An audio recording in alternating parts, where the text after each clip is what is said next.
Orang yang memiliki iman dan pikiran yang sehat yang berjalan beriringan, dia tidak akan pernah mudah digoyahkan oleh masalah kecil dan mengambil jalan pintas untuk masalah besar. Pasti dia akan melibatkan Allah Subhanahu wa Ta'ala dengan secara totalitas untuk memindahkan semua beban di pundaknya yang rapuh kepada penguasa yang tiada batas. Sekecil apapun ilmu yang kita miliki, jika dia dapat menjadikan kita pribadi yang bertanggung jawab dan juga menyayangi keluarga, maka proses belajar kita itu tidak pernah sia-sia. Jangan pernah menilai kesuksesan orang lain belajar itu hanya dengan selembar kertas dan pengakuan dari orang lain. Karena saya pribadi pernah mendedikasikan usia saya 9 tahun di pondok pesantren, 4 tahun di Salafiyah dan 5 tahun di yayasan modern. Tapi saya pulang tidak membawa ijazah dan juga tidak membawa hafalan yang melekat di dalam kepala. Bukan berarti saya tidak memiliki yang namanya pengetahuan. Mungkin kelihatannya sekarang sangat cuek, padahal sebelumnya dia pernah menghabiskan banyak waktu hanya untuk memperhatikan. Jadi sekarang dia sudah bisa menangkap sekecil apapun itu yang namanya perubahan, mulai dari nada suara yang berubah, helaan napas yang tidak biasa, dan juga sorot mata yang berbeda.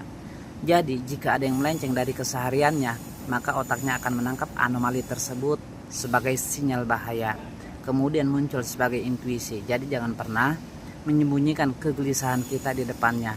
Walaupun kita tidak menjelaskannya, dia sudah tahu duluan. Pas kita datang pengen bantu, omongan kita malah kagak didengar, disepelein. Tapi giliran kita menjauh dan berusaha enggak tahu, malah dianggap sombong. Daripada pusing, mendingan pergi ke warung kopi. Kita tidak akan pernah bisa merubah cara orang lain memperlakukan kita. Tapi kita punya kendali penuh atas diri kita, siapa saja yang bisa mendapatkan waktu dan juga perhatian dari kita. Di saat kita datang mencoba untuk membantu, namun kita selalu disepelekan dan ucapan kita tidak pernah didengar. Dan di saat kita pergi jauh dan berusaha tidak tahu, malah dianggap sombong, lebih baik kita pergi. Siapapun orangnya yang berada di titik terendah namun dia tetap menjaga kesadarannya dan memilih berserah secara total, justru dia sedang dilatih untuk menjadi yang lebih tangguh.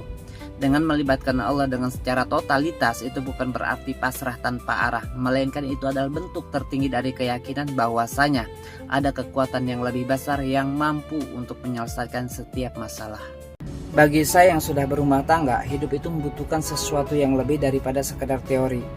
Hidup membutuhkan yang namanya empati, tanggung jawab, dan juga kebijaksanaan untuk mempraktekannya.